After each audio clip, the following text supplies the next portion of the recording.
Today, let us discuss about antipsychotic drugs.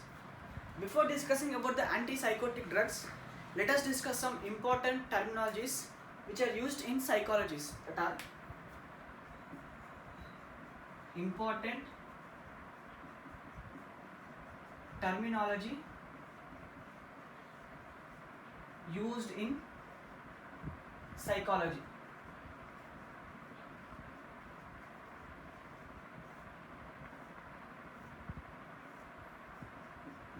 Some important terminology which are used in psychology.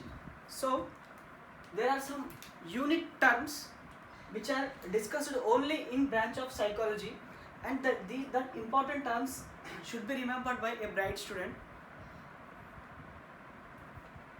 Now let us discuss about some important terminologies. So first term is the first term important term to be remembered in psychology is illusions.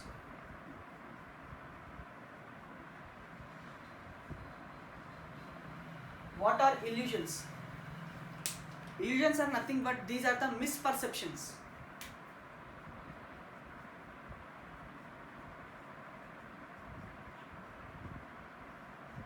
These are the misperceptions with external stimuli.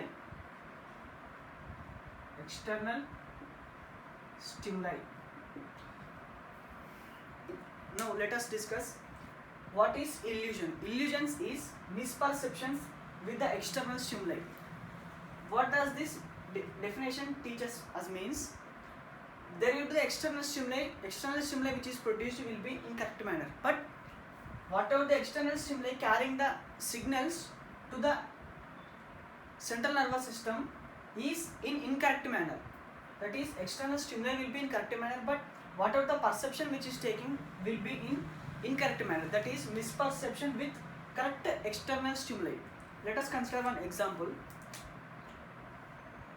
Let us consider these two are the lines which are parallel to each other, and these two lines are same. Let us modify these two lines.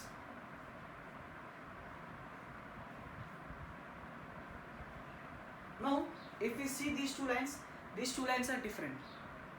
That is, first of all, the external stimuli which is produced will be same. That is, these two lines are same. After seeing that these two edges, it seems that these are not same lines. So this is illusion.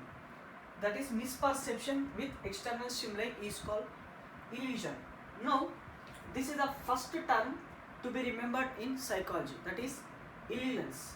Coming to the second term. What is second term means? Illusion is over. Next one is hallucinations.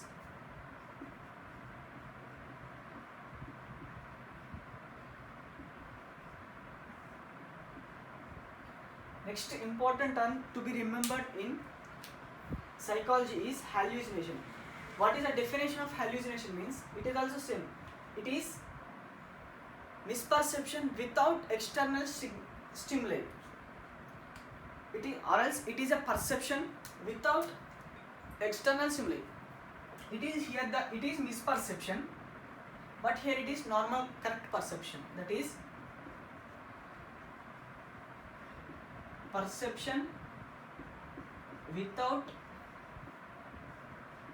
external stimuli. That means there will be no external stimuli produced. There will be no external stimulus will be produced, but there will be the perception. How it will be possible means, let us consider one example. There are different types of hallucinations, like examples. First let us discuss examples.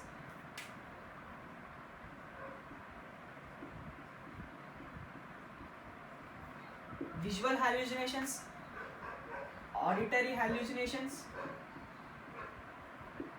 olfactory hallucinations, and tactile hallucinations, and déjà vu and déjà vu. I will discuss about these in detail. Now, examples of hallucinations are visual hallucinations, auditory hallucinations, olfactory hallucinations, and tactile hallucinations, deja vu hallucinations, jamais vu hallucinations. Now, what is the mechanism in hallucinations means? Let us consider this is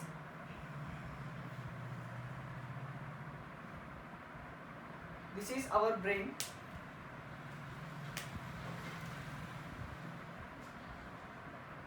The cerebral cortex.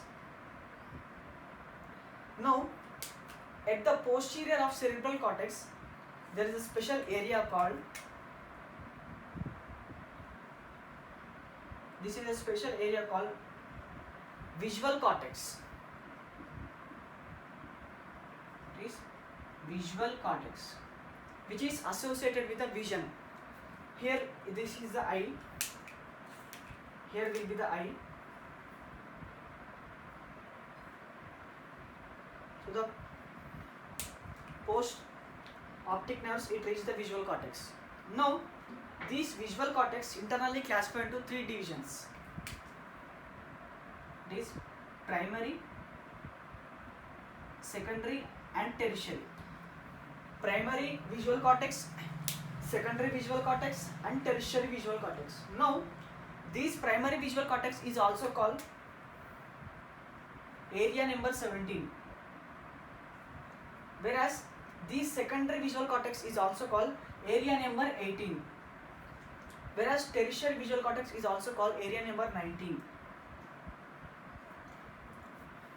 This visual cortex is internally, let us consider this is a visual cortex, and this is primary. It is primary.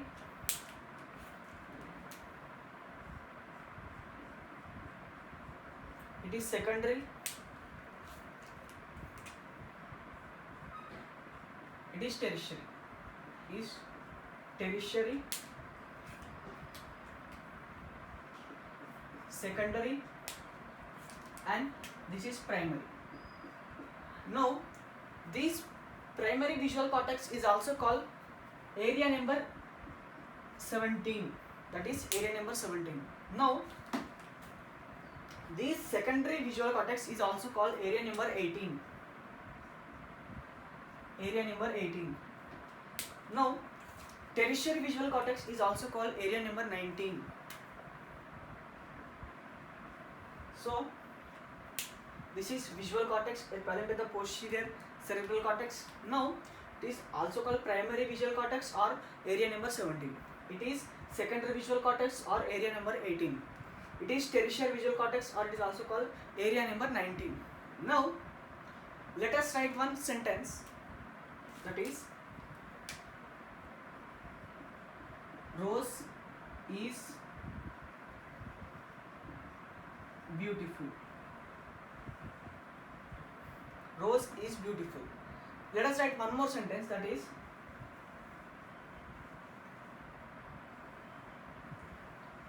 so these are the two sentences which are written by me. The first one is clear to us. How it is very clear means, when we see this, signals from this our eyes will reach the primary cortex, primary visual cortex.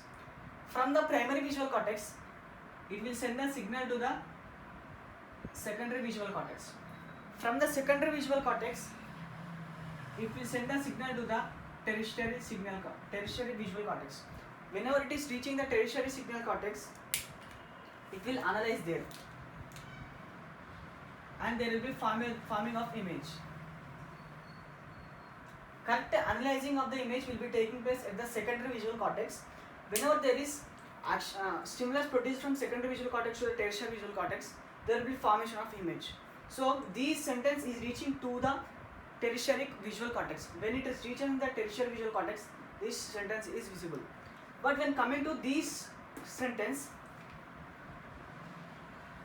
before going this, one more point in this, whenever we whenever the signal going to this, whenever these rows is beautifully the signal which is going to the primary cortex, we can see the image, we can feel the image.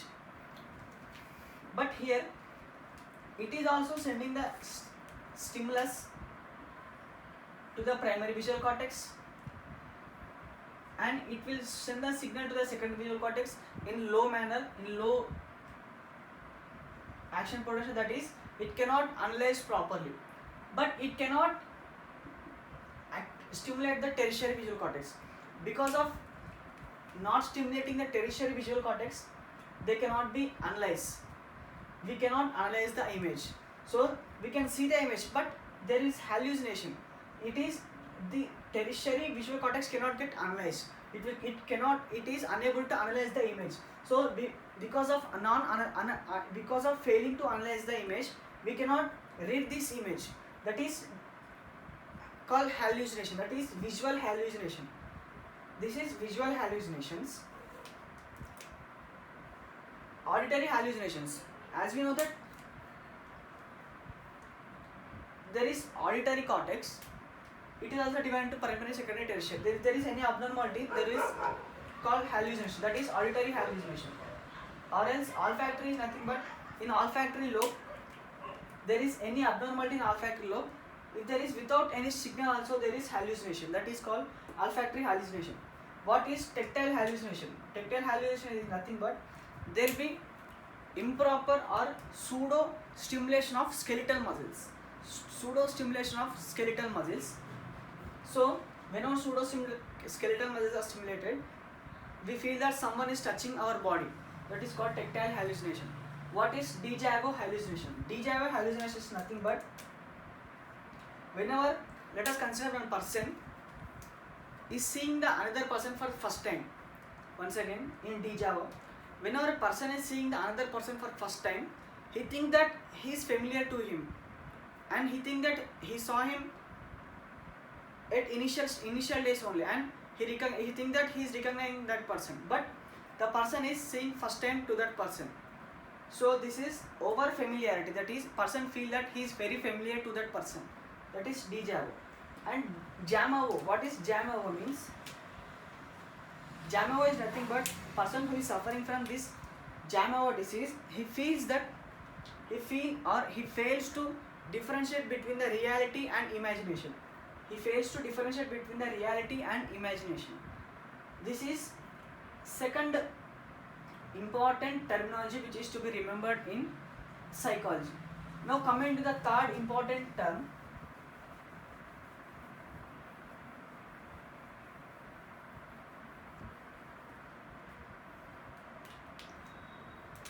that is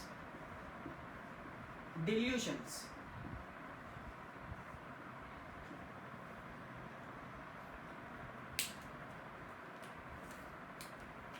What are delusions?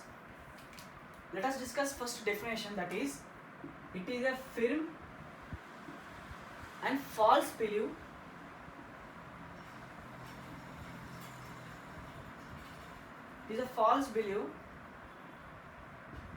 held very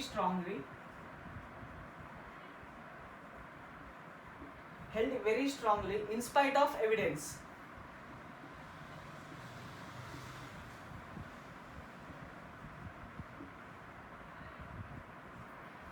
In spite of evidence of contradiction.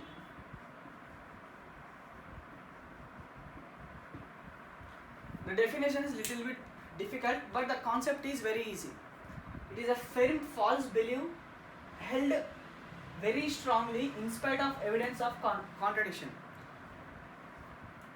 Do not remember this definition, but what is delusion means? Let us consider all the students sitting in classroom and a teacher is teaching the lecturer. Now suddenly one of the student stood up and he says that one of the elephant is teaching us, and all the remaining students are saying that he is not an elephant, he is a teacher. But these who are the students who stood up saying that he is not a teacher, he is an elephant?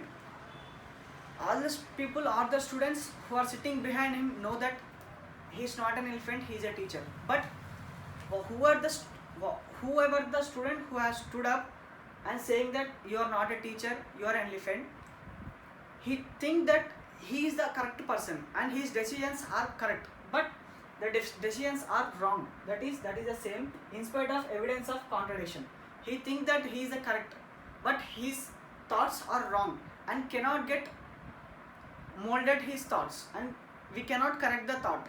That is delusion. That is, he think that he is correct, but whatever he is thinking is a wrong and cannot get rid of that behavior is called delusions. So these are the three important terms to be remembered, that is illusions, hallucinations and delusions. And these delusions includes delusions of contradiction,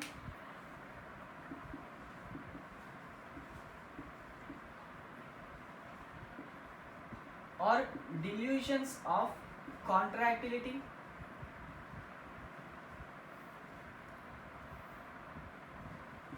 delusions of paranoma, etc. These are the examples of delusions.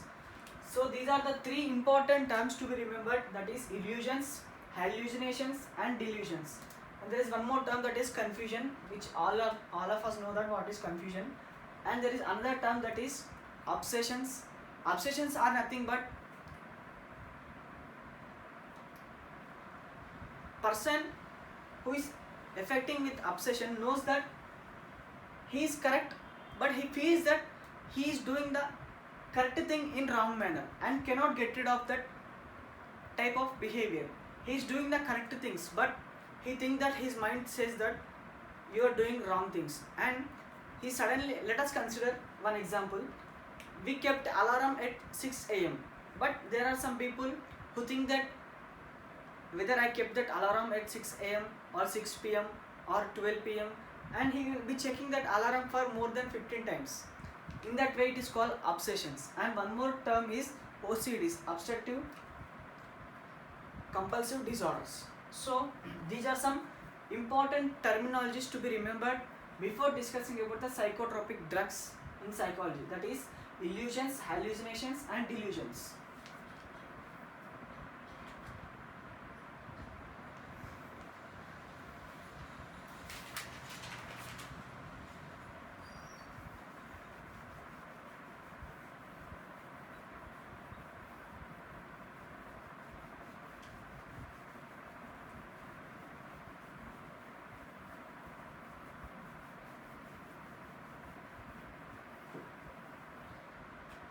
Now, before discussing about the antipsychotic drugs, there is one more term to be discussed by a bright student, that is psychosis and neurosis.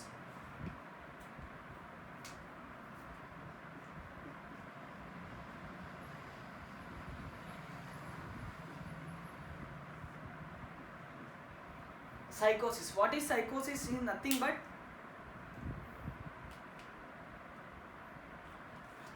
loss of contact with reality is called psychosis.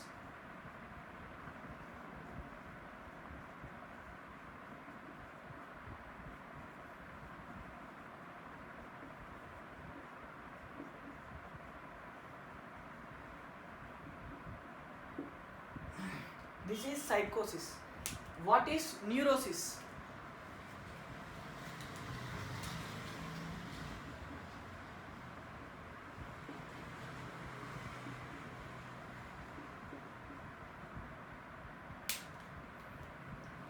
It is a mental disorder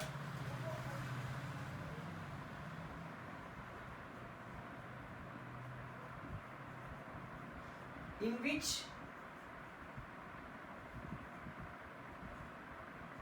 contact with reality is lost. These are same, that is psychosis and neurosis. Now, what are the examples comes under the psychosis? Let us discuss the examples which can be studied under the psychosis. First one is Schizophrenia.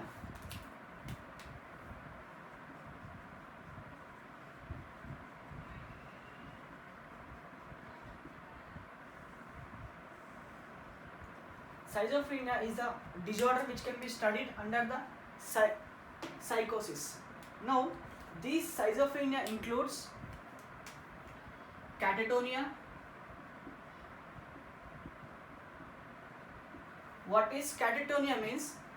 There will be sudden contraction of muscles, and there will be the position of the person will be paused for longer time. That is, there will be no movement in the muscles. Muscles become stiffens. That is catatonia. And second one is thought disturbances.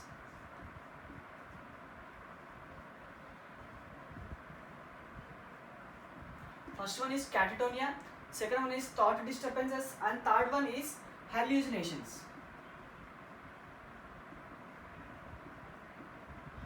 Third one is hallucinations, and fourth one is there will be abnormalities in the speech.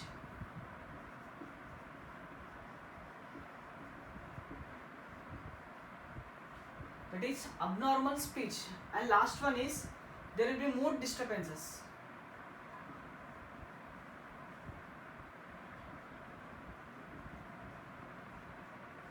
These are the characteristic features of schizophrenia. We will discuss in detail about the schizophrenia. This is the first example can be studied under the psychosis, and the second example is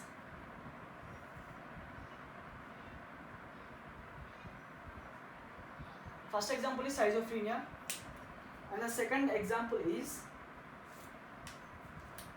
mood disorders.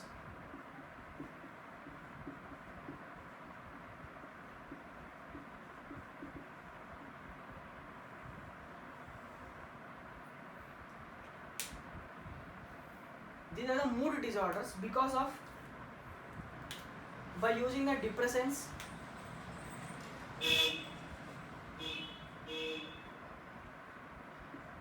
and mania. Because of using excessive depressants, it causes mood disorders. And the third type of example which can be studied under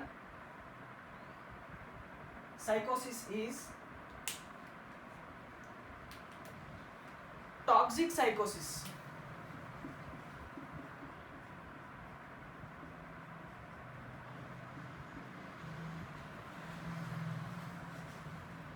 What is toxic psychosis? How it is caused means, by first condition is by giving excess doses of CNS stimulants.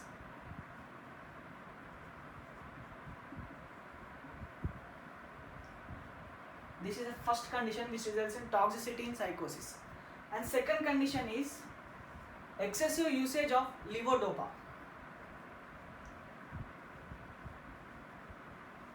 If there is excessive usage of levodopa, it may result in psychosis. And the third category is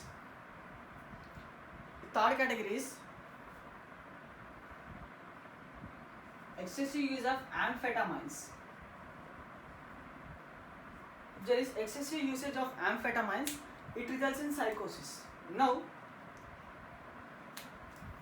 these are not important, but the schizophrenia is important in our syllabus. This schizophrenia is again classified into two types of symptoms, that are positive symptoms and negative symptoms. It includes positive symptoms and negative symptoms.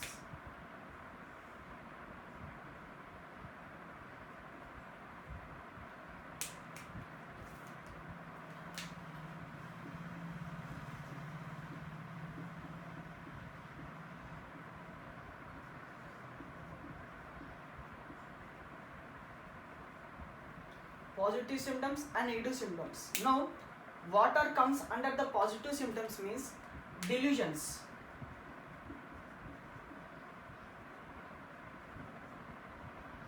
Delusions comes under positive symptoms, and one more condition, that is hallucinations.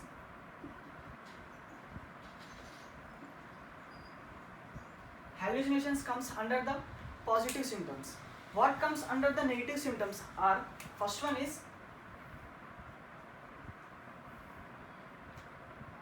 social withdrawal.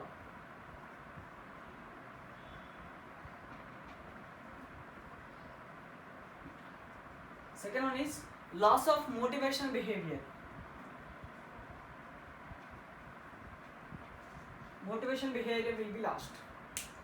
That is, it includes positive symptoms and negative symptoms. Positive symptoms includes delusions, hallucinations, whereas negative symptoms includes social withdrawal and loss of motivation behavior. Now, we have discussed about schizophrenia and positive symptoms and negative symptoms. Now, antipsychotic drugs are of two types. One is typical antipsychotic drugs and atypical antipsychotic drugs. Typical psychotic drugs are used to treat or to manage the positive symptoms, and atypical drugs are used to modify these or maintain the negative symptoms of schizophrenia. Now, let us discuss about the neurology which is present in schizophrenia, or the conditions which results in schizophrenia.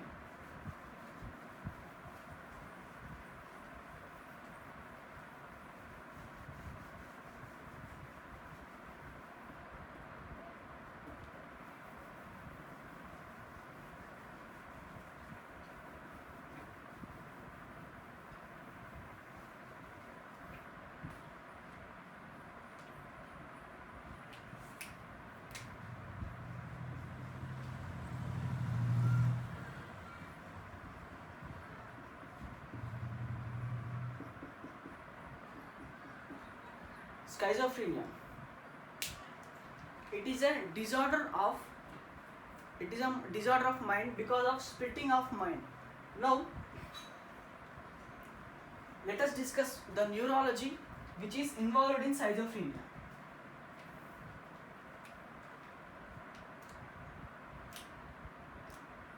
Now, let us consider this is our brain.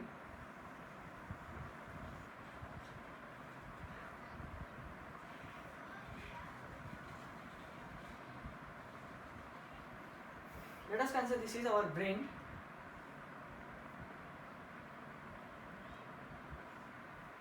Now, as we know that in cerebral cortex we have limbic system.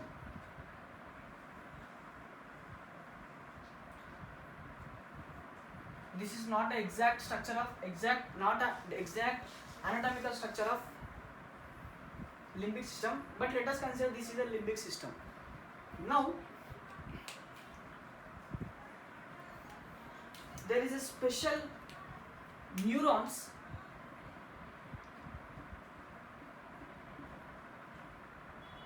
present in this area. Now, what is this special area is called?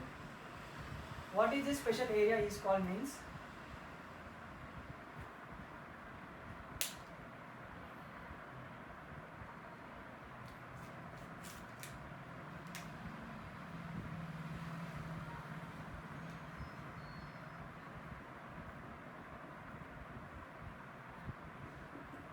what is the name of this special area is ventral tegmentum.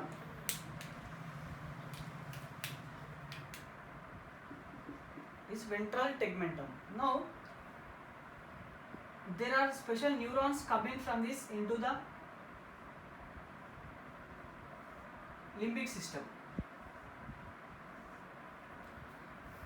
Now, it is ventral tegment and this is limbic system.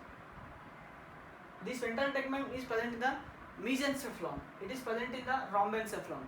Now, whatever the neurons which are going from this into the limbic system are dopaminergic. It releases dopamine into the limbic system. Now, this special type of pathway is called, which is moving from mesencephalon into the prosencephalon, that is into the limbic system. Now, this special pathway is called mesolimbic pathway. mesolimbic pathway. That is mesolimbic pathway. And there is another pathway that is through the ventral tegmentum, which is going to the frontal area. That is, it is going to the cortex. It is going to the cortex. It is going to the cerebral cortex. So these are also dopaminergic in nature. It carries the dopamine. It will carry the dopamine. It also carry the dopamine. Now, what is the name of this special pathway? Is called mesocortical pathway. Mesocortical pathway. This is mesolimbic pathway and this is mesocortical pathway. Now, how does this schizophrenia, what it is related, what this diagram is related with this schizophrenia means, schizophrenia occurs because of excessive production of dopamine. That is excessive production of dopamine. So, in order to have a clear idea about schizophrenia, we must have clear idea about dopamine receptors. What are the dopamine receptors and how many types of dopamine receptors are present, and out of which are the stimulatory dopaminergic receptors and which are the inhibitory dopaminergic receptors. So,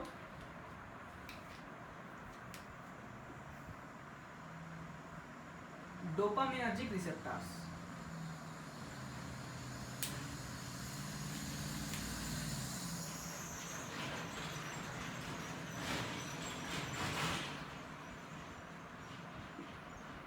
Now, let us discuss about the dopaminergic receptors.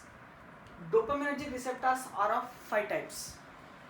That is D1, D2, D3, D4 and D5.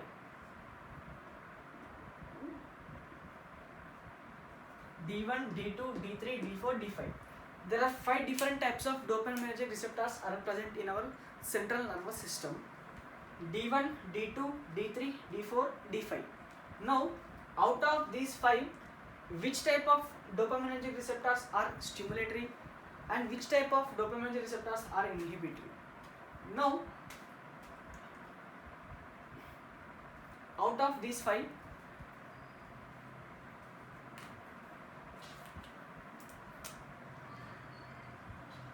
D1 and D5. This D1 and D5, it is coupled with G stimulatory protein. That is, these are stimulatory dopaminergic receptors. That are D1 and D5. D1 and D5 are stimulatory dopaminergic receptors. What are inhibitory dopaminergic receptors? D2, D3, D4. D2, D3, D4. These 3 are coupled with G inhibitory proteins. Whereas D1, D5 are coupled with G stimulatory proteins. D2, D3, D4. These 3 are coupled with G inhibitory proteins. Now, how it is related with schizophrenia? Schizophrenia is because of, as I told, schizophrenia is because of overactivity of dopaminergic receptors, over secretion of dopamine. Now, what is the action of dopamine receptors? So, coming back to here, as we told that these are the dopaminergic neurons, and these are the preganglionic neurons and these are the postganglionic neurons.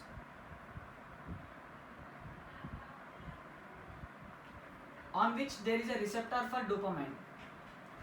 Now, these special receptors are called D2 receptors. There are D2 type of receptors. D2 type of receptors, out of which, as you know that these are D2 type of receptors are inhibitory dopaminergic receptors. Now, what is the mechanism of D2 receptors? Every bright student should know the mechanism of stimulatory neurotransmitters and inhibitory neurotransmitters. I have told about the stimulatory neurotransmitters and inhibitory neurotransmitters in my earlier videos, but regarding to this D2 type of dopaminergic receptors, in case of schizophrenia, I will discuss about the D2 receptor in related with schizophrenia now. That is, let us consider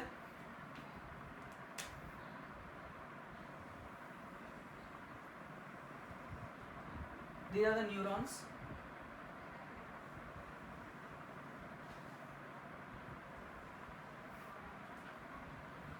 These are the preganglionic neuron and this is a postganglionic neuron. Now, let us make some distance between them.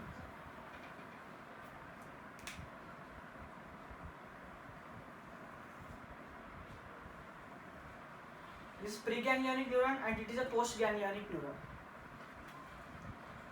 Pre and post.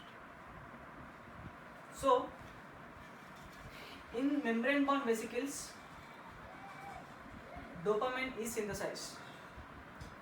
This dopamine will reach to this membrane and will release the dopamine. Now, whatever the dopamine which is released from these preganglionic neurons, it may have two possibilities. Either it may go to the postganglionic neurons or it may come back to this preganglionic neurons. Now, here on postganglionic neurons, we know that there are dopaminergic receptors, which are 7-pass receptors. These are the 7-pass receptors that are, let us consider this is D1 or D5, which are stimulatory. But on simultaneously there are same. Let us consider these are the D2 type of receptors. These are D1 or D2. Let us consider these are D1 and this D2. Now, these dopamine may have two chances. Either it may go to the D1 or bind at D1, and it may have chance to go back to this D2 and it may bind to the D2. These D2 receptors are present in the presynaptic membrane. One point to remember, that is D2 receptors are present in the presynaptic membrane. Now, what is the mechanism of these D2 receptors? Before discussing about the mechanism of D2 receptors, this dopamine, whatever the, let us consider 100 grams of, let us consider 100% of dopamine is released. Only the 20% of dopamine will be catched up by these postganglionic neurons. But remaining 80% of this dopamine will be reuptaken by monoamino oxidase. It will be reuptaken. So, whenever this dopamine is reuptaken or it is attracted to this or it is attacked by the D2 type of receptor. Now, as we know that D2 type of receptor is coupled with G inhibitory proteins, that is G inhibitory, that is alpha inhibitory and beta inhibitory and gamma inhibitory. So, whenever it is inhibited, these beta and gamma will get separated. It will get separated, that is beta 1 and gamma 1 will get separated from alpha 1. Now, whatever the alpha inhibitory which is stimulated, it will inhibit the another enzyme. It will inhibit the another enzyme, special enzyme, that is adenylyl cyclase. It will inhibit the adenylyl cyclase.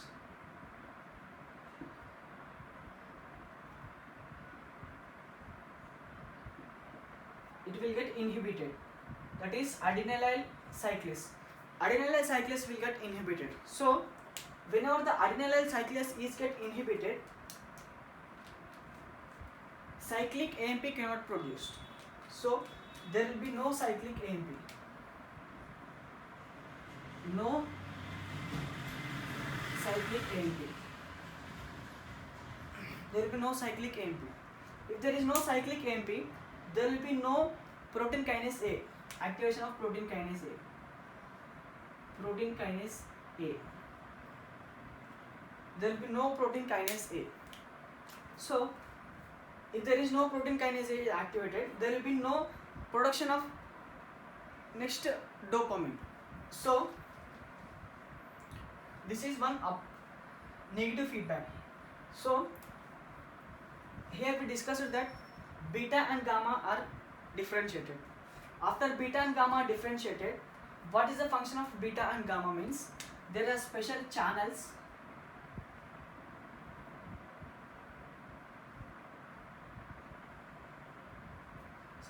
which are present on ganglia neurons. These are called potassium channels. So as you know that inside the cell the potassium concentration is more when compared to the outside of the cell. So these beta and gamma will stimulate these potassium channels. Beta gamma mediated potassium channels. These are called beta gamma inhibitory mediated potassium channels. So these beta gamma inhibitory mediated potassium channels will get opened. As a result, potassium will be moved out. If there is potassium, more amount of potassium will be moved out. So when there is more removal of potassium from the cell, then electropositivity within the cell will get decreased. So if there is electropositivity within the cell will get decreased, there will be no action potential produced. Ultimately there will be no production of another dopamine, next production of dopamine. And another function of this beta and gamma inhibitors, that is, on surface, let us consider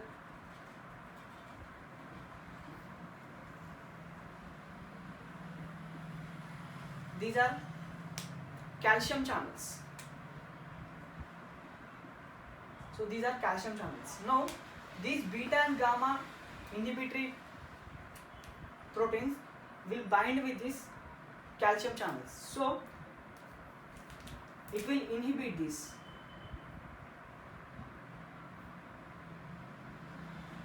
These calcium channels will get inhibited. So whenever the calcium channels are inhibited, the calcium cannot enter inside. It may come out. So as a result, the electropositivity nature will be decreased. Now, if there is excessive production of dopamine, it may have if there is excessive production of dopamine, this dopamine is produced in excess quantity, it may reach the postganglionic neurons or it may reach the preganglionic neurons. If it reaches the preganglionic neurons, more amount of dopamine is reaching. That is, more amount of dopamine will get inhibited. So as a result, there is abnormality in the dopamine. Abnormality within the dopamines. So there will be abnormality within the dopamine, and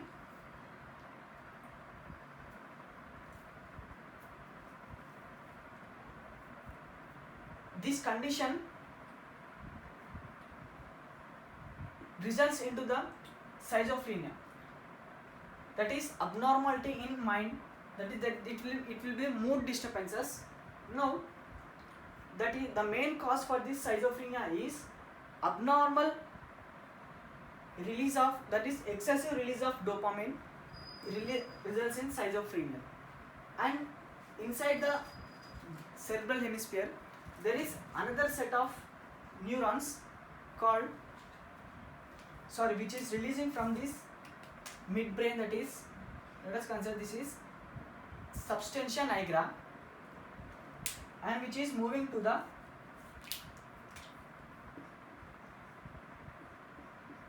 basal ganglion. It is moving to the basal ganglion.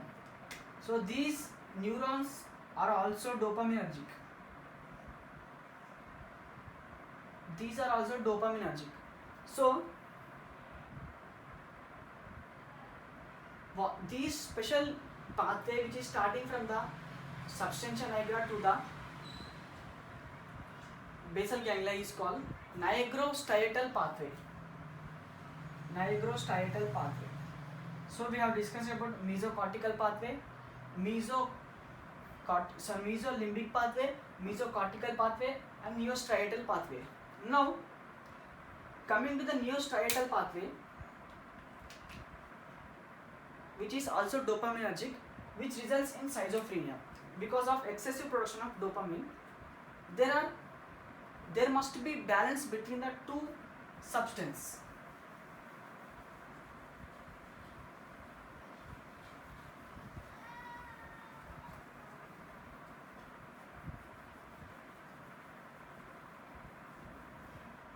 There must be balance between the two substances.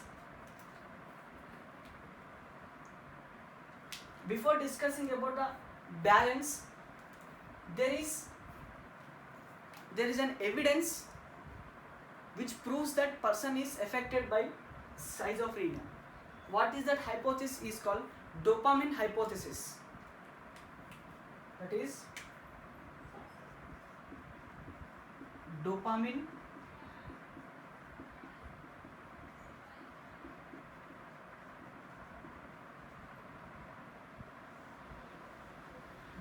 hypothesis. What is dopamine hypothesis? It is a evidence for the person who is affected by schizophrenia. So, what is this dopamine hypothesis? Says that, let us discuss first point.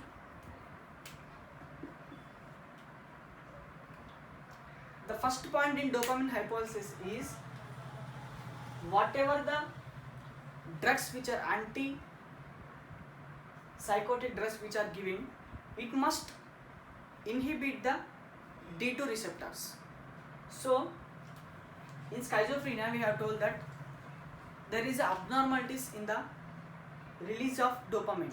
So, whenever the dopamine which is released, it may have chance to attack, it may have a chance to bind with D2 receptors. So, if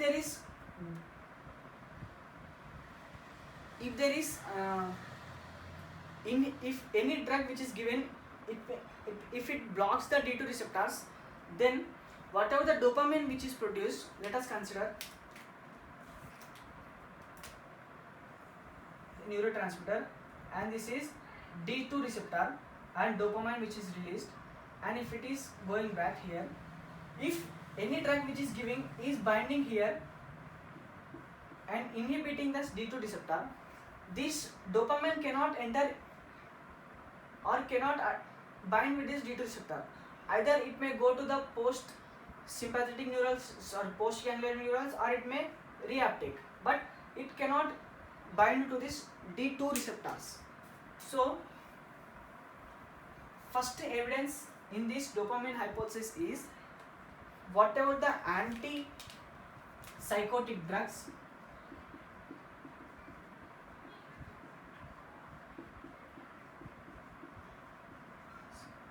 must be, whatever the antipsychotic drugs which are administered to the patient who is suffering from schizophrenia, it must be D2 receptor blockers, dopamine 2 receptor blockers. This is the first point, and by God's grace, this point is proven that it is true, because whatever the antipsychotic drugs which are giving, it will inhibit the D2 receptors. If the D2 receptors are inhibited, the dopamine cannot reach the or cannot bind to the D2 receptors. If there is not binding the D2 receptors, it may go to the postganglionic neuron or it may get reuptaken. So, this is the first condition, that whatever the antipsychotic drug which is administered, it must inhibit the D2 receptors. So, this sentence has proved. This is the first condition which explains that person suffering from schizophrenia, that is dopamine hypothesis. That is the first point. The antipsychotic drugs must be D2 receptor blockers. Coming to the second point.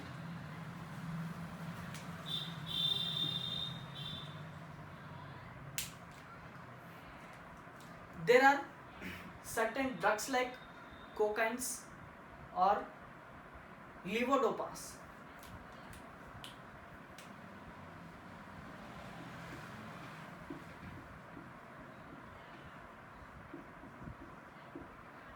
Let us consider there are this is a drug levodopa. If there is excessive usage of levodopa, in which condition this levodopa is given means, whenever a person is suffering from Parkinson's disease, the Parkinson's disease occurs because of abnormalities in the dopaminergic activity within the nigrostriatal pathway. So whatever the levodopa which is giving, levodopa converts into dopa and dopa converts into dopamine. That means the dopamine concentration will be increased. So whenever person is administering to this levodopa for longer period, there will be abnormal movements taking place within the body. Because of abnormal movements, it may result into psychosis.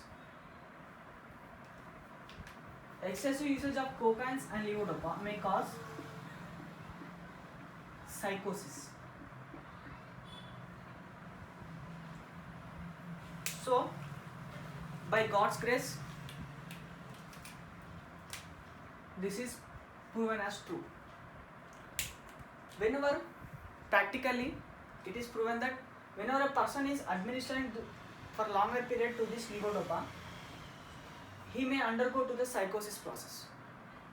He may undergo to the psychosis disease. In dopamine hypothesis, the second point is whenever a person is exposed to cocaine or levodopa for longer period, the patient must undergo the psychosis. So here the person who is taking levodopa will undergo the psychosis. So this is a point, second point, which explains that dopamine hypothesis is correct explaining about the schizophrenia. First point is antipsychotic drugs must be D2 blockers. Second one is cocaine or levodopa drugs which are taken for longer period should cause the psychosis. This point is proven true. Coming to the third point,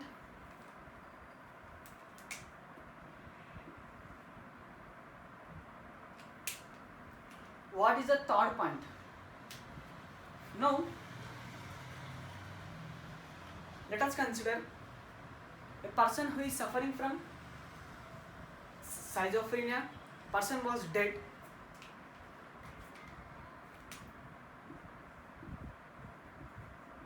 Another person who was dead will undergo post-mortem.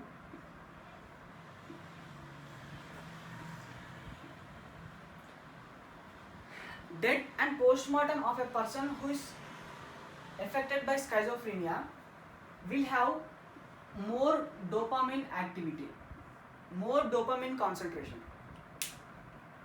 Now, the third condition of dopamine hypothesis is whenever a person suffering from schizophrenia and the person was dead, and if you check the post-mortem of that person, within his central nervous system, the dopamine concentration should be high.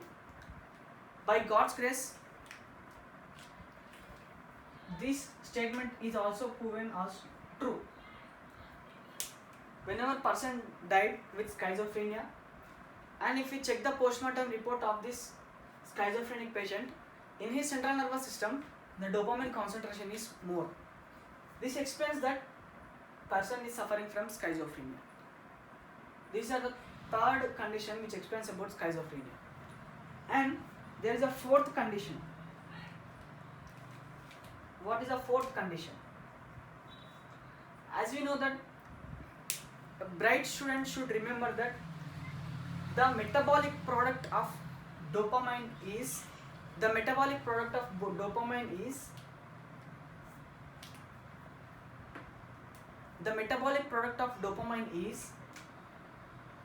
homovinilic acid.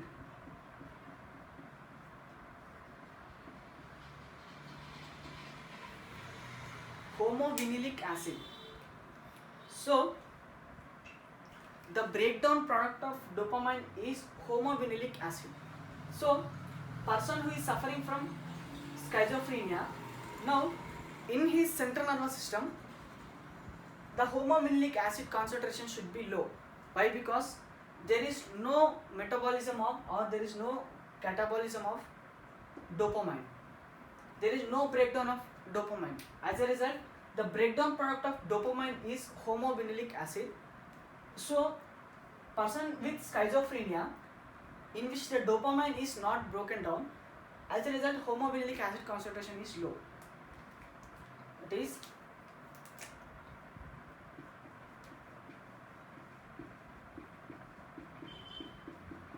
homovinilic acid concentration is low. This is the fourth condition which must satisfy the schizophrenic patient. That is, by God's grace, this condition is also proven correct. In patient with schizophrenia, the dopamine cannot get catabolized. As a result, the concentration of homovinilic acid is decreased. So, this is the dopamine hypothesis which explains about the schizophrenia and their evidences. This dopamine hypothesis is the evidence for schizophrenia. That is, first of all, first point to be remembered in dopamine hypothesis is, whatever the antipsychotic drugs, let us consider person suffering from schizophrenia, he must take the antipsychotic drugs only. So, whatever the first thing or first point to be remembered in dopamine hypothesis is, whatever the antipsychotic drugs which are administered to a patient with schizophrenia should be D2 receptor blockers. That is, D2 receptors are the inhibitory dopamine receptors. It must be blocked. And second evidence is, whenever a person is taking levodopa for longer period, this levodopa will cross the blood-brain barrier, and the levodopa converts into dopa, and this levodopa converts into dopamine. So, if there is excessive production of dopamine, it may result into psychosis. This is the second evidence for schizophrenia. And third evidence for schizophrenia is, a person who is dead with this schizophrenia, he undergone postmortem. Now the postmortem report says that in his central nervous system, the dopamine concentration is high. This is the third sentence. Coming to the last and most important sentence about this dopamine hypothesis is, the breakdown product of dopamine is homovinilic acid. So, person suffering from schizophrenia, the dopamine cannot be catabolized. So, if there is no breakdown of dopamine, there will be no formation of homovinilic acid. If there is no formation of homovinilic acid, the concentration of homovinilic acid within the central nervous system will get decreased. So, if there is a decrease of homovinilic acid in central nervous system, it is a characteristic feature of schizophrenia. So, this is the evidence for schizophrenia. Now, let us discuss one more side effect of schizophrenia.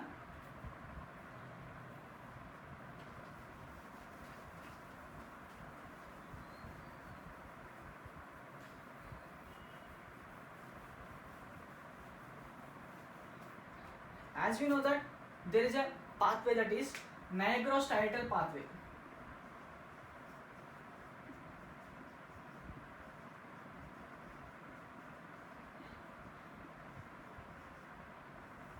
Nigrostriatal pathway, it is dopaminergic pathway.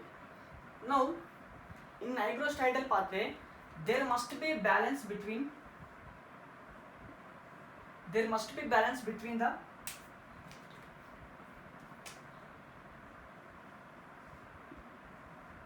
dopamine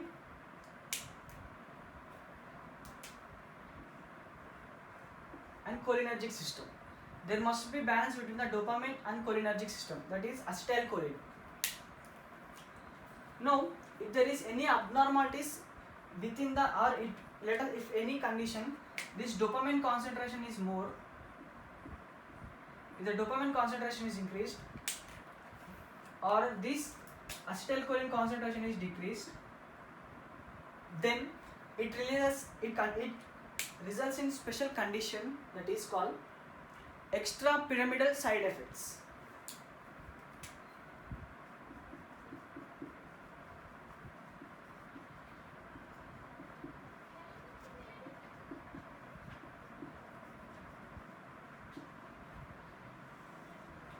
What are extrapyramidal side effects?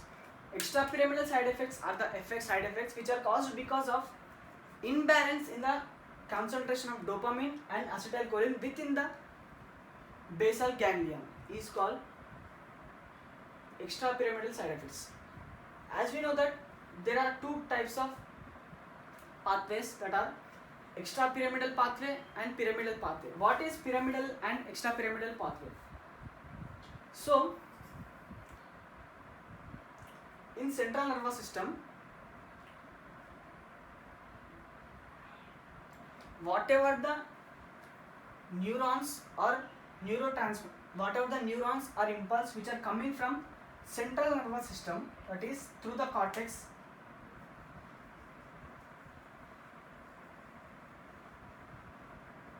whatever the information coming from the cortex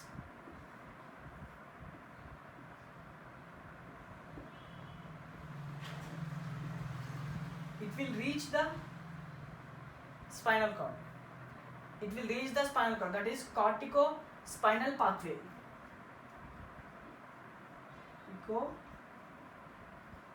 Spinal pathway. Now, these pathway which is coming from the cortex and reaching the spinal cord is called pyramidal system.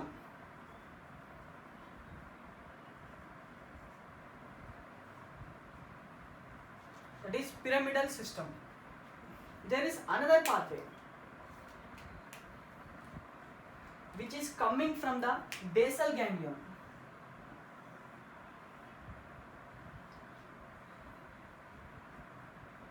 Which is coming from the basal ganglion is called extrapyramidal pathway.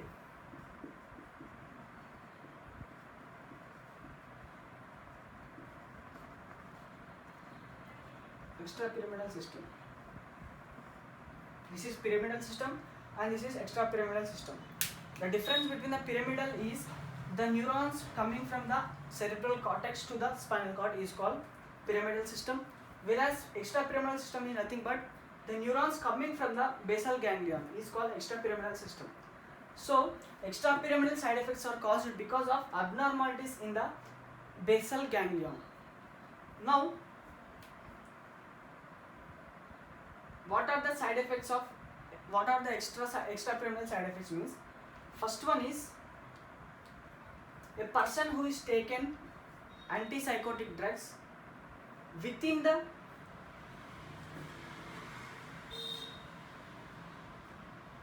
few hours, it results in condition called dystonia. What is dystonia means? There will be spastic contraction of muscles, that is muscles will get contracted, there will be no relaxation of muscles, that will be within few hours. It is within few hours. And the second side effect which can be discussed in extrapyramidal side effects is, second one is akinesia.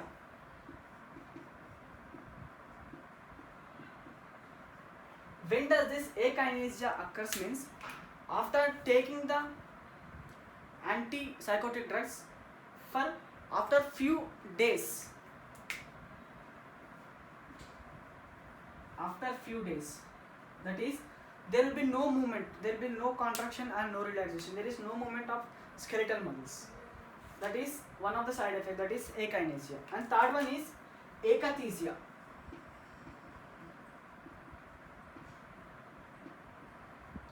What is akathisia? Akathisia is nothing but there will be no relaxation of muscles, there will be no relaxation of motor neurons. If there is no relaxation of motor neurons, there will be abnormal or continuously movement of the muscles, that is akathisia. Now it may takes place after few weeks. It may take place after taking antipsychotic drugs for few weeks. And next one is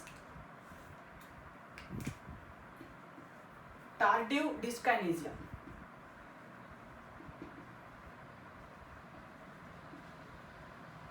What is tardive dyskinesia? Tardive dyskinesia is nothing but abnormal movements of lips, tongue and mouth, that is orofacial movements, that is orofacial movement, because of hypersensitivity to the blocking of D2 receptors. So let us consider when a receptor is blocking for longer period of time. Let us consider this is a membrane of cell and it is one D2 receptor. If it is blocking for more days, it gets hypersensitive. So when it gets hypersensitive, it will activate the surrounding receptors. That is involuntary movement.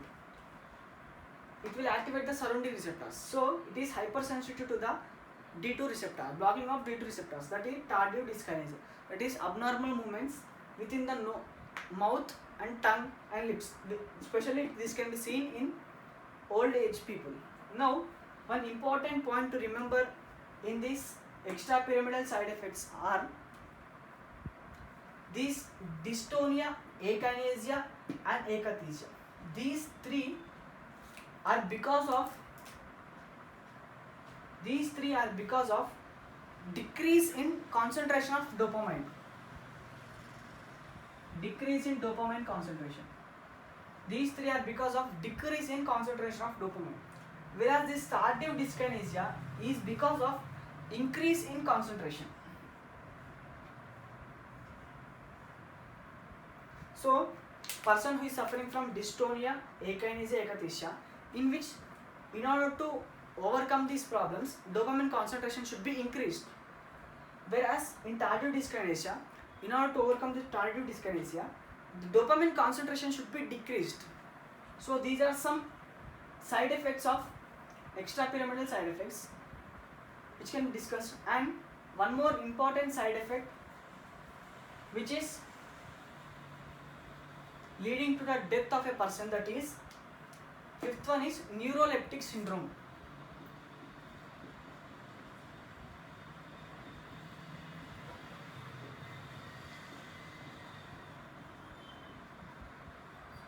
This is the neuroleptic syndrome is the one of the most dangerous disease or dangerous side effect of antipsychotic drugs. It is because of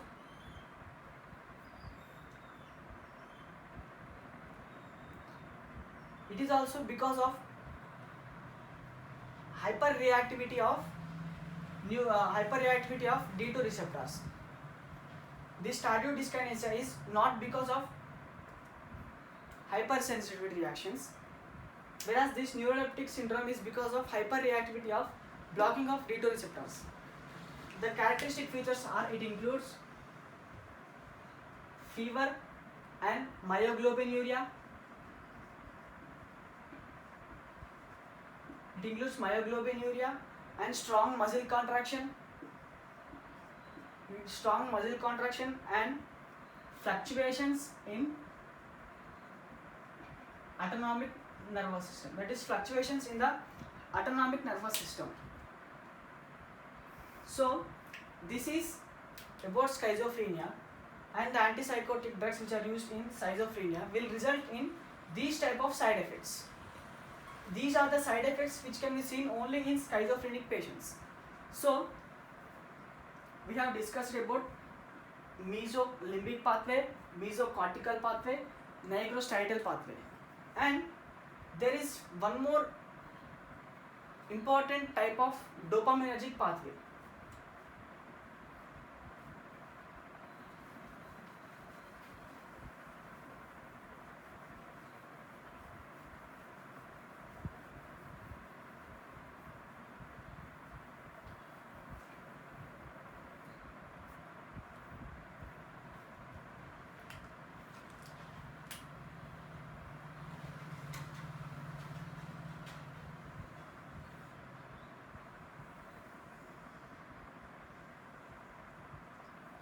Let us consider this is hypothalamus,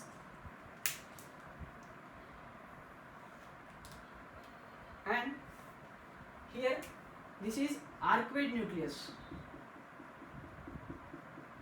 and this is infundibulum. This blue color structure is the arcuate nucleus, which are having neurons, and there is special neurons coming here into the anterior pituitary.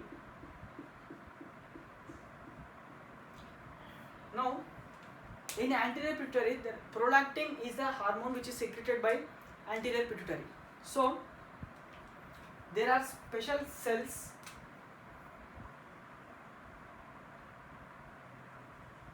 let us consider these are the prolactin producing cells. These green color cells are the prolactin producing cells.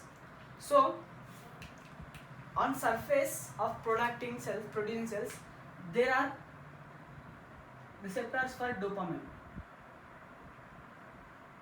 This is a receptor for dopamine. And now this is dopaminergic pathway. It is a dopaminergic pathway. It will release the dopamine. It will bind here.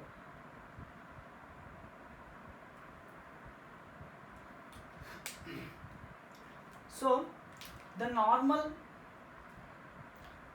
pathway, these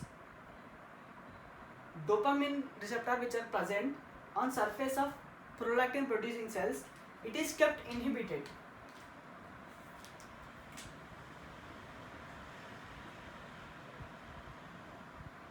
It is kept inhibited.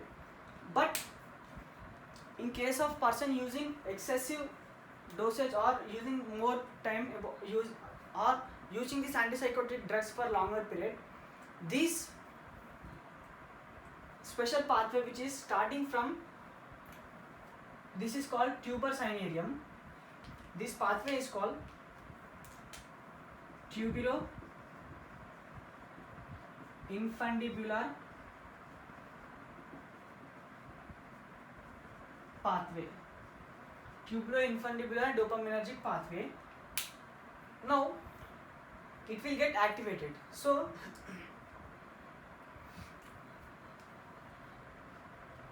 whenever person taking antipsychotic drugs for longer period of time, these receptor which is present, which is blocked, will be free. It will be free. So, when it becomes free, the dopamine which is present, which is released, will stick with this receptor. As a result, prolactin will be produced in excess quantity. It will be produced in excess quantity. It is beneficial for women who is lactating. But one important side effect one important side effect in case of males is if there is overproduction of prolactin producing cells in males, it results in a condition called gynecomastia.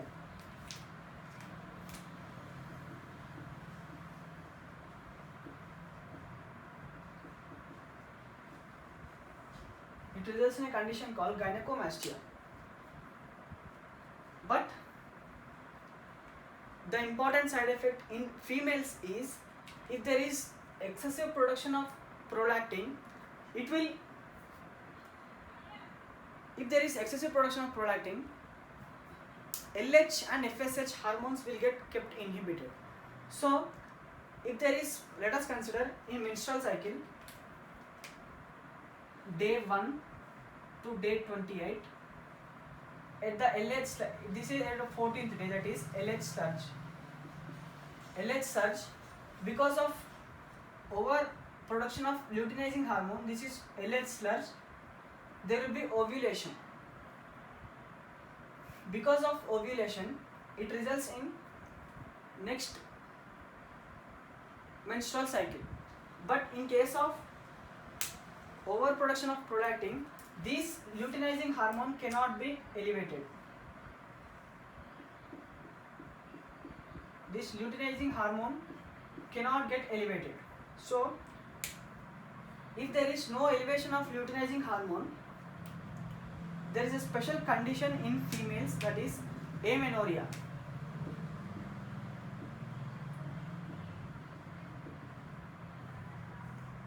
Amenorrhea in females and gynecomastia in males. These are the two important side effects for excessive usage of antipsychotic drugs in males and females. That is tuberoinfundibular dopaminergic system, and there is one more system, that is chemotrigger zone, which is present in central nervous system. If there is chemotrigger zone, if there is any abnormality in chemotrigger zone, it results in vomitings and nausea. In order to overcome that, we should give, along with antipsychotic drugs, we should give antiemetic drugs. So these are some basics of antipsychotic drugs, and without this knowledge, antipsychotic drugs cannot be understood by any student. So in order to study about the classifications of antipsychotic drugs, we need to study all these basics. Now let us study about the classifications of antipsychotic drugs.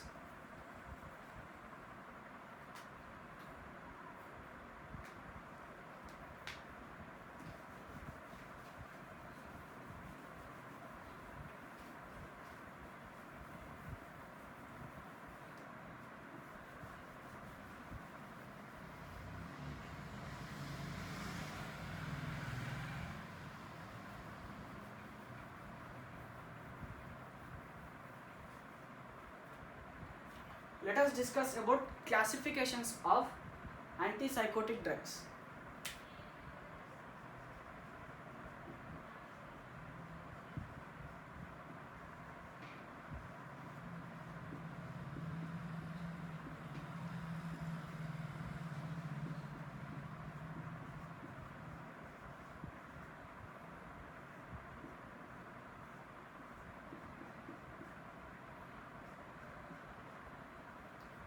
Classification of antipsychotic drugs.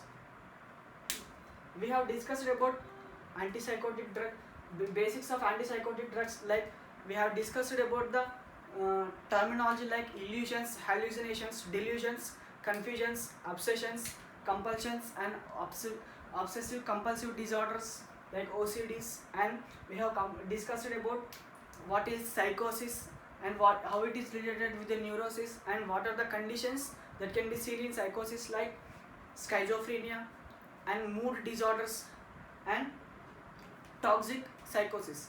This toxic psychosis is because of overusage of levodopa and overusage of CNS stimulants. And we have discussed about schizophrenia, and the schizophrenia is because in this schizophrenia we have discussed about the what are the dopaminergic pathways like mesolimbic pathway, mesocortical pathway, and nigrostriatal pathway, and tuberoinfundibular pathway, and that's it. Now in that we have discussed about the main cause for the schizophrenia is because of excessive production of dopamine. So in order to know the definite pathology which is involved in schizophrenia, a student must know about the dopamine receptors and types of dopamine receptors, and out of which are the inhibitory dopamine receptors and which are the stimulatory dopaminergic receptors, and D1 and D5 are the stimulatory dopaminergic receptors, and D2 and D5 are the D2, D3, D4 are the inhibitory dopaminergic receptors. Now if there is excessive production of dopamine, out of which some dopamine will be binded with the D2 receptors. These D2 receptors are present on the preganglionic neurons, and some of the dopamine will bind to the postganglionic neurons. Whatever the dopamine which is binded to the preganglionic neurons, that is D2 receptors, it will activate the D2 receptors, and whenever the D2 receptors are activated, it will activate the G inhibitory protein. This G inhibitory protein is composed of G alpha inhibitory, G beta inhibitory, and G gamma inhibitory. This alpha, beta, gamma, this is combination is called G inhibitory or G stimulatory proteins. So whenever D2 receptors are activated. G alpha protein will separate the beta and gamma proteins.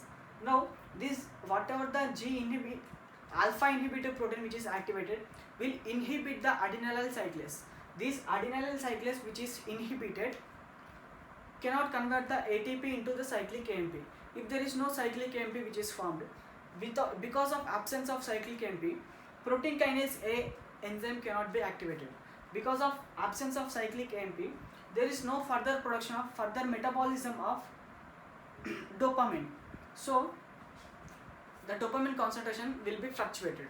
So as in starting I told that alpha will separate the beta and gamma units. Whatever the beta and gamma units which are separated, the first function of this beta and gamma subunits is to activate the potassium channels. Whatever the potassium channels which are activated will efflux the potassium, that is from inside the cell to the outside of the cell. So because of efflux of the potassium ions, there is negativity within the cell will get decreased. So if there is negativity within the cell will get decreased. And another function of beta and gamma subunits are it will inhibit the calcium channels. If there is calcium channels are inhibited, then calcium cannot enter inside. So positive character also will get decreased. So there is no electric potential, there is no action potential can be produced next. In this way, if there is excessive production of dopamine, then there will be abnormalities within the central nervous system. Now, and we have discussed about nigrostriatal pathways, and if there is any abnormalities in the balance of dopamine and acetylcholine, it results in a special side effects called extrapyramidal side effects. These extrapyramidal side effects includes dyskinesia, akinesia, akathisia, and neuroleptic syndromes and tardive dyskinesia. Now, and we have studied about the tuberoinfundibular pathways, in which in men it releases into gynecomastia and in females it results into amenorrhea. We have completed till that position. Now we are entering into the classifications of antipsychotic drugs. Antipsychotic drugs are classified into two categories.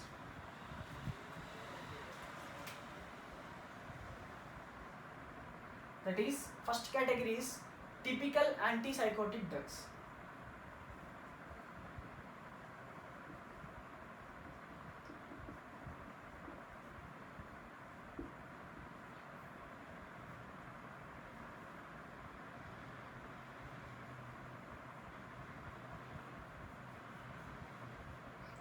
This is the first category, that is typical antipsychotic drugs.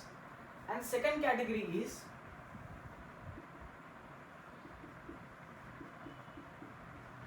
atypical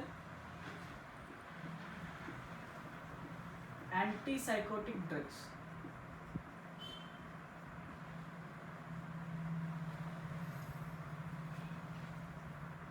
These are the two categories of antipsychotic drugs. That are, first one is typical antipsychotic drugs and second one is atypical antipsychotic drugs. So we have discussed in schizophrenia that schizophrenia consists of two types of symptoms, that is positive symptoms as well as negative symptoms. These typical antipsychotic drugs are used to manage the positive symptoms of schizophrenia, whereas these atypical antipsychotic drugs are used to manage the negative symptoms of schizophrenia. So what are positive symptoms, what are negative symptoms? Positive symptoms includes delusions and hallucinations, whereas negative symptoms includes social withdrawal and loss of motivational behavior. So one more important and basic point about these typical and atypical antipsychotic drugs are, the main important point to be remembered in typical drugs is these typical drugs will inhibit the D2 receptors. So these are D2 antagonists.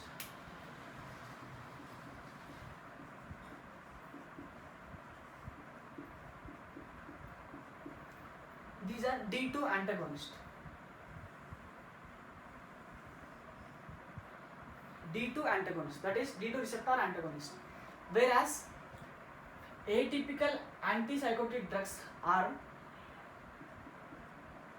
5-hydroxytryptamine antagonist.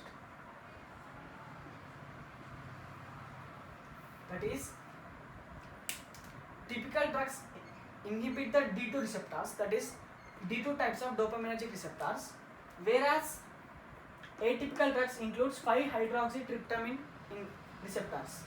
This is a knowledge of average student, but a clever student should remember that these atypical drugs will also inhibit the D2 receptors, but in mild manner, and D2 antagonist.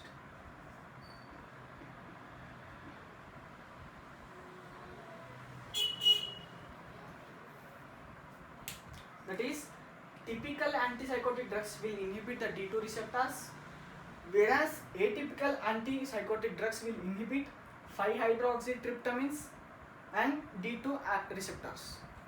Now, these typical antipsychotic drugs are used to treat the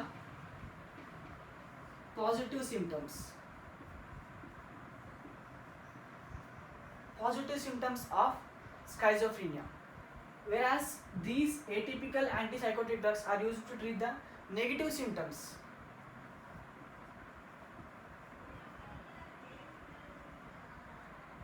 That is, these typical antipsychotic drugs are used to treat the positive symptoms, whereas atypical antipsychotic drugs are used to treat the negative symptoms.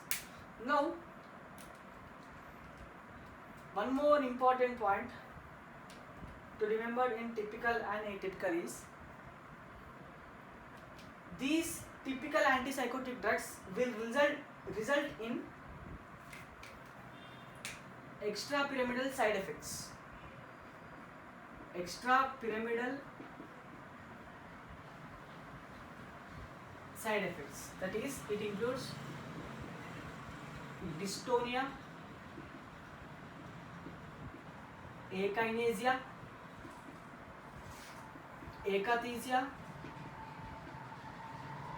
and tardive dyskinesia, and it includes neuroleptic syndrome. But these cannot cause extrapyramidal side effects. It will also cause extrapyramidal side effects, but concentration is low when compared to the typical antipsychotic drugs. Now,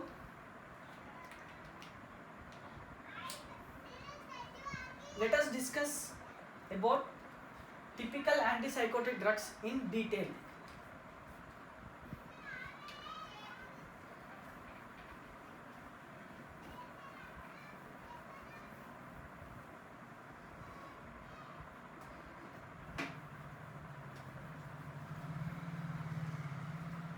These again, typical antipsychotic drugs are classified into 3 different forms. That is, first one is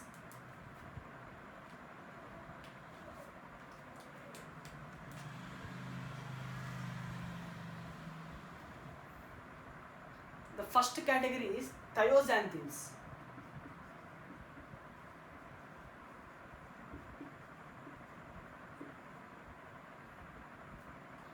Thioxanthines. Second category is phenothiazines.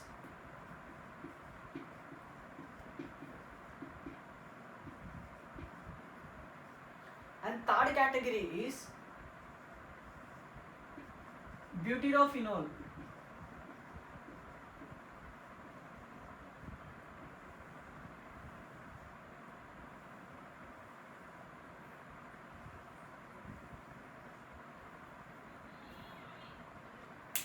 Thioxanthines, typical psychotic drugs are classified into 3 categories: thioxanthines, phenothiazines. Standard classification is phenothiazines comes first and thioxanthines comes second.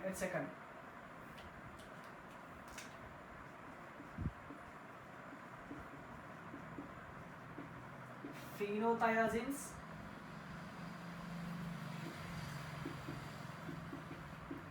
thioxanthines, and butyrophenols. Now, Again, these phenothiazines are carbon compound containing drugs, that is carbon containing chain linking drugs. It may be aliphatic or it may be piperidine or it may be piperazine chains. These are the structures of chains. Now coming to the examples for aliphatic, piperidines and piperazine. Example for aliphatic is chlorpromazine.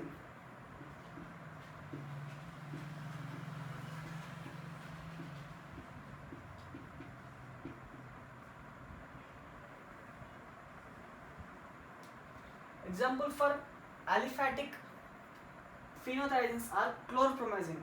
It is the cheapest drug which can be administered as antipsychotic drugs. And this next example for piperidine is, the example for piperidine is thioridazine.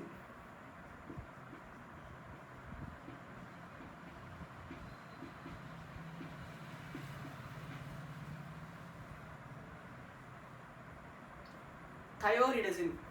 It is example for piperidine. Now, one of the important point to remember about this thioridazine is it is having three characteristic features.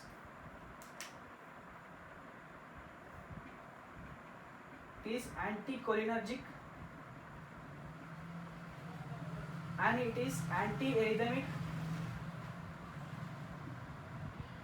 It is antiarrhythmic and extrapyramidal side effects will be decreased.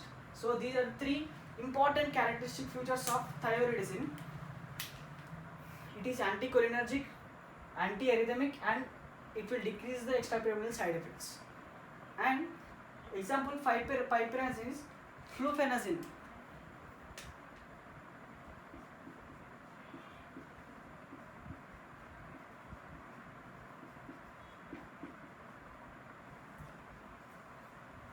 Fluphenazine. This fluphenazine is available in depot forms.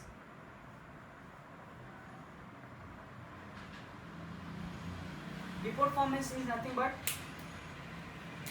once it is administered for 1 day through the intravenous forms, it is administered through the intravenous form, that is fluphenazine. Fluphenazine, it is administered through the intravenous form. When it is administered through the intravenous form, its action will be showing for 2 to 3 weeks. It will show its action for 2 to 3 weeks. These are phenothiazines that are classified into 3 forms, that is aliphatic chains, piperidine chains and piperazine chains. Example for aliphatic chains includes chlorpromazine and example for piperidine includes thioridazine. One of the important characteristic feature of thioridazine is it is having 3 characteristic features. One is it is anticholinergic, that is whenever person who is suffering from schizophrenia or Parkinson's disease, there will be elevations or depressions in the dopamine and acetylcholine balance.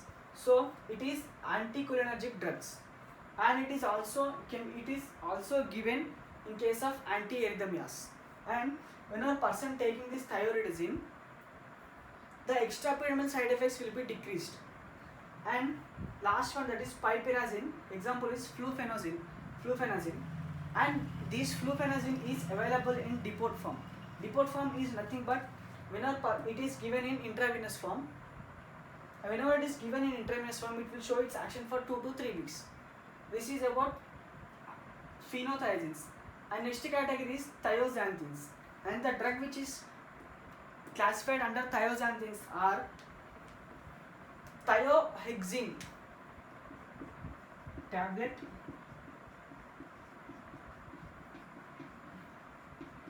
thiohexine. This is one of the antipsychotic drug, that is thiohexine, which is categorized under thioxanthines. And next one is butyrophenone.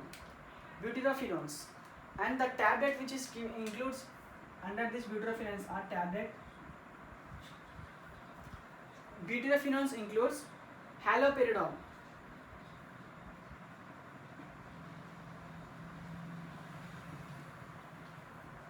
haloperidol. It is very potent drug. It is potent drug and it will show its action rapidly. And whenever person taking this haloperidol, it will increase the side effects, that is extrapyramidal side effects. Extrapyramidal side effects will get increased. Extrapyramidal side effects will get increased. Now,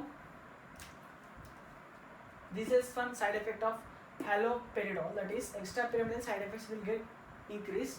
This is a classification of typical antipsychotic drugs, that is it is categorized into three forms: phenothiazines, thiazanthines, butyrofenones.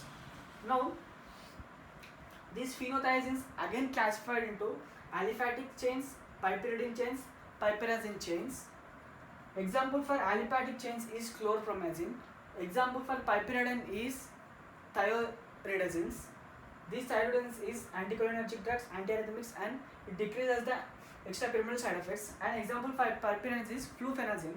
It is available in depot forms. An example for thiazanthines are thiohexines. An example for butyrofenones is haloperidol.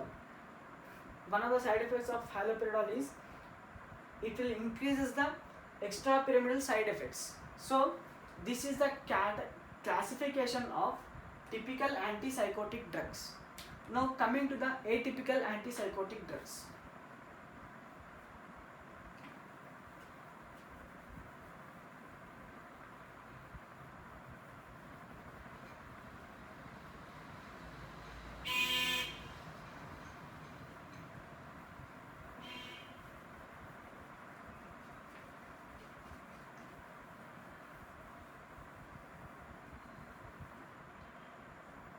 Coming to the atypical antipsychotic drugs, let us discuss first tablet, that is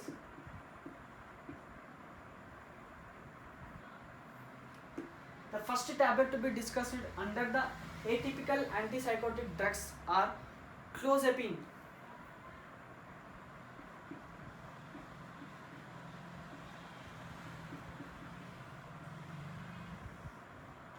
This is the first drug, that is clozapine, which is an atypical antipsychotic drug which can inhibit the D2 receptors and 5-hydroxytryptamine receptors. Now, it is used as antipsychotic drugs, but one of the most important side effect of clozapine is, as we know that it will show its effect on bone marrow house. Let us consider this is bone marrow house.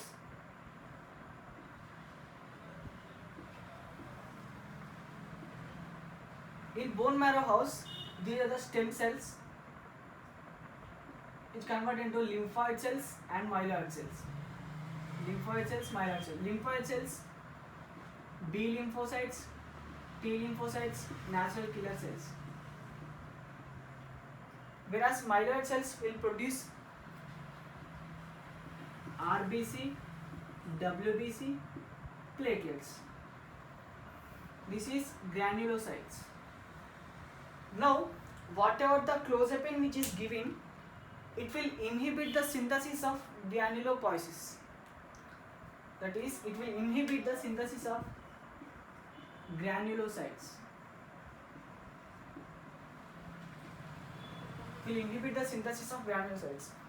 So, always the physician will advise to the patient whenever he is taking this clozapine drug, for every 1 week he should count he should go for an investigation of count of granulocytes.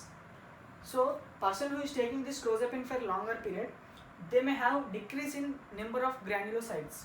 So in order to overcome that, physician will give advice that to take count of granulocytes for every 1 week. So this is the first tablet, that is clozapine. And second tablet, First tablet is clozapine and second tablet is olanzapine.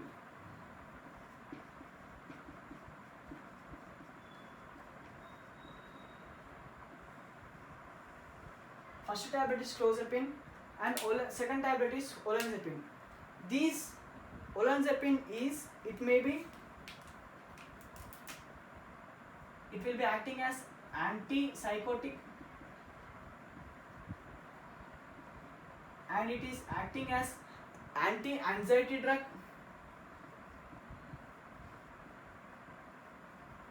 It is acting as anti-anxiety drugs and it is acting as antidepressant.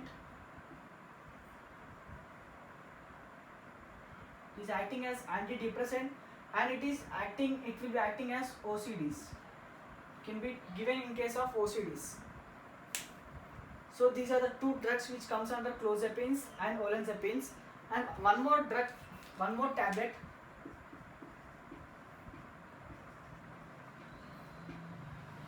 quetiapine. This is quetiapine and one more drug, that is ziprasidone.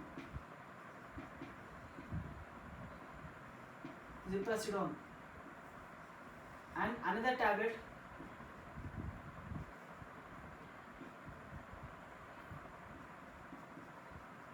risperidone or risperidone.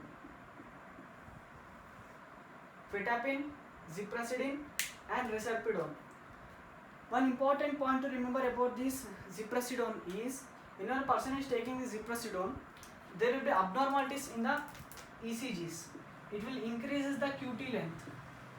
QT length will be increased, that is PQRST. P wave QRST. So person who is taking this ziprasidone tablet, it will increase the length of QT interval, that is PQR. In this way, that is QT interval will be increased. There will prolonged QT intervals. And there is one more drug, that is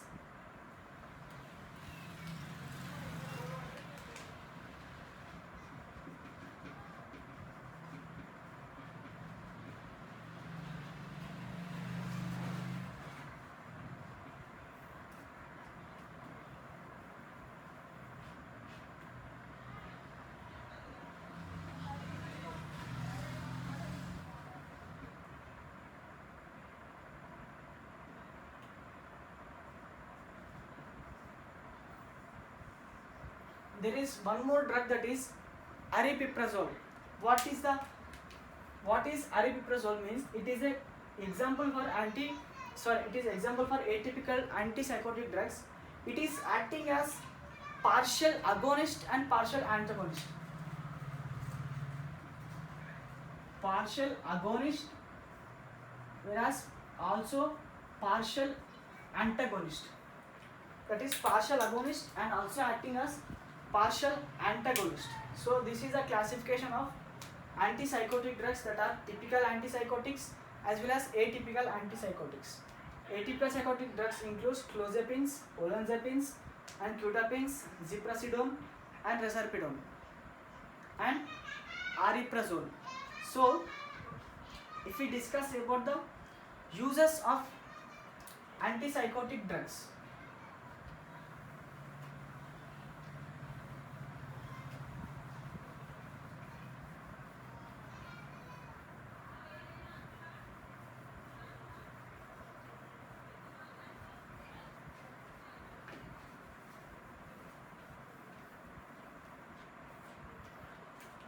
these drugs are taken uses. It is used in psychosis and person suffering from schizophrenia or person who is in depression, etc. So some characteristic features of or management of this antipsychotic drugs is, it is taken orally.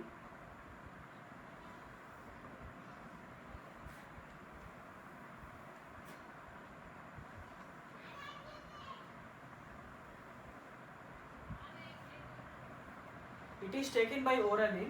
Whenever it is taken orally, it must reach the liver.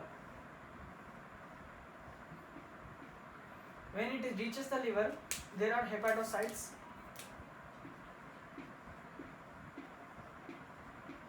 Through the hepatocytes, it will reach through the hepatocytes. From the hepatocytes to the portal veins, it will reach the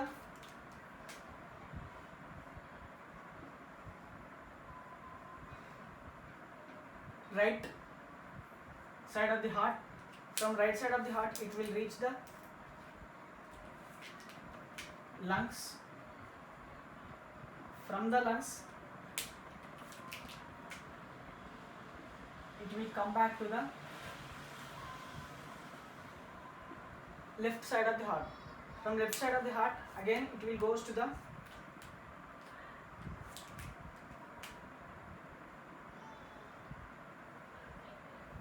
arteries. So the drug will be taken through the orally. It will get absorbed into the it will get metabolized in the liver.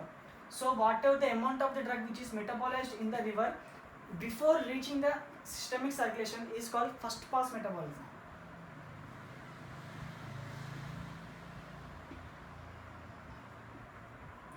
There are certain characteristic features that the antipsychotic drug must be lipid soluble.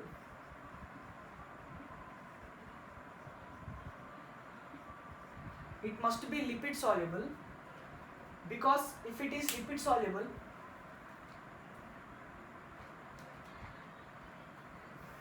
these whatever the antipsychotic drugs which are taking, it must be lipid soluble. If it is lipid soluble, or the drugs which are lipid soluble can easily cross the barriers. Example, it can easily cross the blood-brain barriers. If it is lipid soluble, it can cross the blood-brain barriers. That is, it can cross the blood-brain barriers. And whatever the antipsychotic drugs which are lipid soluble, it will exhibit the first pass metabolism effect.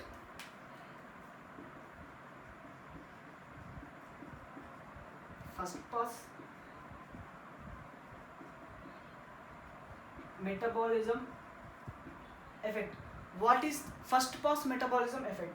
What is first pass metabolism is, let us consider 100 mg of drug which is administered orally. Now let us consider 100 mg of the drug is administered orally. It reaches the gastrointestinal tract, it reaches the, from gastrointestinal tract it will reach the liver. In liver it will reach through the sinusoids. From the sinusoids it will reach the hepatocytes. Now inside the let us consider this is one hepatocyte. Inside the hepatocyte these are endoplasmic reticulum. Now on surface of the endoplasmic reticulum there are special enzymes which are metabolic enzymes. Let us consider these are the enzymes which are metabolizing enzymes. These metabolizing enzymes are involved in metabolism of these drugs, 100 mg of drug. Now let us consider out of 100 mg of the drug, out of this 100 mg of the drug, 70 mg of the drug is metabolized in liver. 70 mg of the drug is metabolized in liver. Now at this area 70 mg of the drug is metabolized. Now remaining there is 100 mg, out of which 70 mg is completed, but remaining 30 mg, whatever the remaining 30 mg is going to the systemic circulation. That is, remaining 30 mg of the drug is going to the systemic circulation. Now what is first pass metabolism means, whatever the amount of the drug which is metabolized in the liver before going to the systemic circulation. That is, whatever the amount of the drug which is metabolized in the liver before reaching the systemic circulation. Before reaching the systemic circulation is called first pass metabolism. So if there is lipid soluble drug, the first pass metabolism can be effective. That is, it will show the first pass metabolism. That is one characteristic feature. So, and this one characteristic feature, and these antipsychotic drugs are very specialized in case of schizophrenic patients. It is first line. It is considered as first line drugs for schizophrenic patient. It is first line drug for schizophrenic patient. It is first line drug for schizophrenic patients. So, person who is affecting with schizophrenia should take these antipsychotic drugs for drugs as the first line drugs, but there are also side effects for antipsychotic drugs. So these are some informations about antipsychotic drugs. At first we have discussed about the terms which are discussed. Let us discuss what are the things which are discussed in this antipsychotic drugs. Means, at first we have discussed about the terms, that is terminology. First we have discussed about the terminology, and next we have discussed about psychosis, and next we have discussed about neurosis, and next we have discussed about schizophrenia,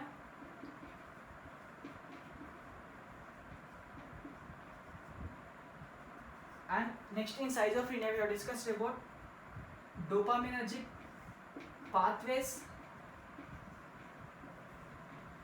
and in after dopaminergic pathways we have discussed about extrapyramidal side effects. Extrapyramidal side effects. After the extrapyramidal side effects, we have discussed about the classification of antipsychotic drugs. After the classification of antipsychotic drugs, we have discussed about uses of antipsychotic drugs, and after that we have discussed about characteristic features of antipsychotic drugs. With this we have completed about the antipsychotic drugs.